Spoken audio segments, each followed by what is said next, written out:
friends, this is the way you trace over a line.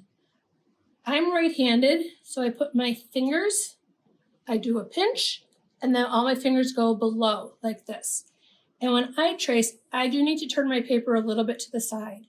So I go on top of the line, and you trace all the way across.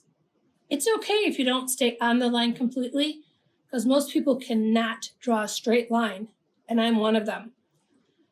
For the next one, you go this way and down and across, and just do your best. And look, my pencil broke, and that is okay. And if you drop it, you just pick it back up. Pinch, pinch, and the rest underneath.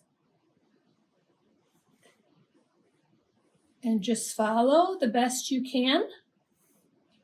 And try to have fun, because this is just a game. And the next one, you go around and up and down and around and around. And have fun. And we'll send some of these home for you if you'd like to try it. Drop me an email and let me know if you'd like to try these at home. azussman@wheelingparkdistrict.com. Bye, friends.